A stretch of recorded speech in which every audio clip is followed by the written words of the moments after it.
Hi, welcome back to part 2 of permitted development for roof and loft spaces. Basically, essentially what we're talking about is how to extend your property in the roof and loft space without requiring planning permission. So my name's Neil Scroxton, I'm the MD of Scroxton & Partners. I've been building loft conversions for years now. As a company, we're planners, architects and construction managers. If you're joining us again, welcome back, and if you're new to the channel, please subscribe and hit the little bell below so that you get updated when new videos come out. Yesterday we covered off basically what PD is and Class B, the first class that deals with roof extensions and loft spaces. Today we're going to talk about Class C, and we're going to cover off the other things that you need to think about when you're going to extend your loft. So the start of Class C is pretty much the same as all of the classes for residential dwellings.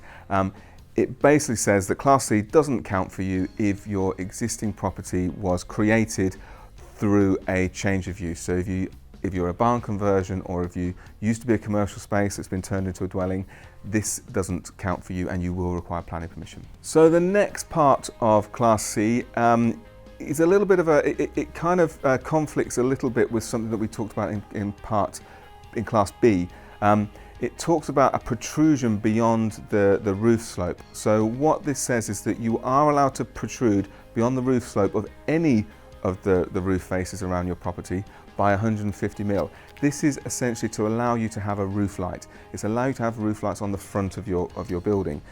So what that means in short is, if you have a roof sloping like this and you want to put a window in, and that window has a bit of a thickness to it, that thickness is allowed to come out from the roof slope by 150 millimeters.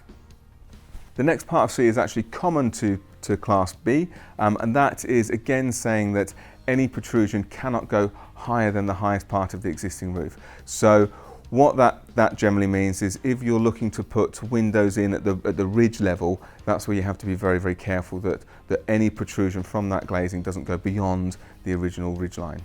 Class C also excludes chimneys and flues in the same way that Class B does. Finally, Class C has another similar part to Class B, but this time obviously it's handled slightly differently because it's to do with windows in the roof slope.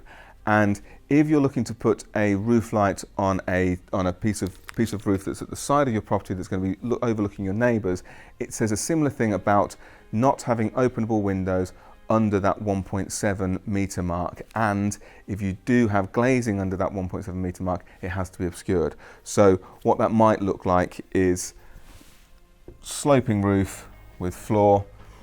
We're going to put in a window into that part. We're going to take a point at 1.7 metres, and if this situation exists, that roof window won't be able to open. However, if we'd have put it so that the sill sat at 1.7 metres, that would have been okay to have an openable window. But again, because it's on the side, it needs to be obscured. So they're the two classes, Class B from the previous video and Class C. So they're the two classes, Class B from the previous video and Class C from this one. But there are other things that you need to consider. One of the big ones that you really need to consider is building regulations. You will require building regulations approval to do a loft conversion, and building regulations covers off the technical side. It covers off how the extension is going to be constructed. It covers off the insulation, it covers off the structure, and all of those other little bits and bobs that come into making sure that your extension is safe and to the right standards. The big consideration with loft conversions, the thing that people often can't get in their heads, is how is a loft conversion going to affect the first floor? You need to find somewhere to put that staircase, and you need to find somewhere that's gonna again work with the regulations. You need a 2 metre head height all the way up, and what often happens is people don't consider the slope of the roof above when they're thinking of where the staircase is going to sit in the property below. So if you can get your staircase to come up where your dormer is, that's going to make life a hell of a lot easier when we're thinking about that 2 metre head height. And talking about 2 metre head height, that's a key consideration for inside the loft space. If you go up to your loft space and you have a bit of a look, and if you can stand in the middle, so that's right under what we call the ridge line, the highest point of the roof.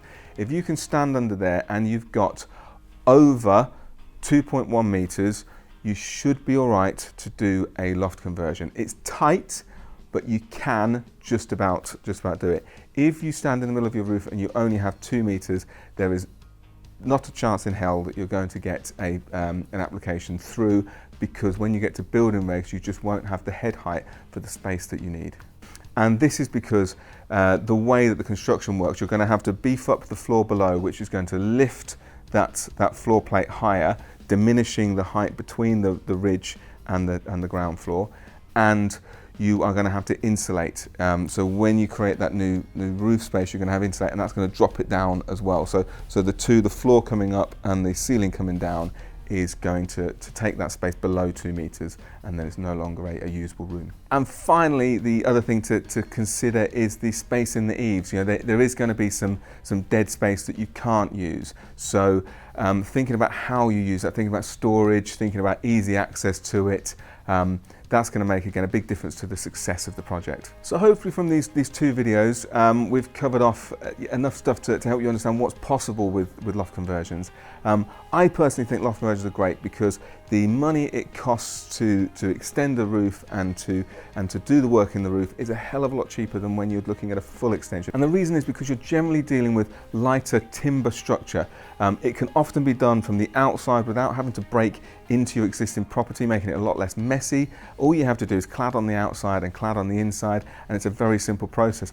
Unlike an extension that requires brickwork and blockwork and a lot more trades on site. So remember, you do need to be careful. There is no planning required, but you do require building regulations. And also you need to really consider what's going to happen on the floor below.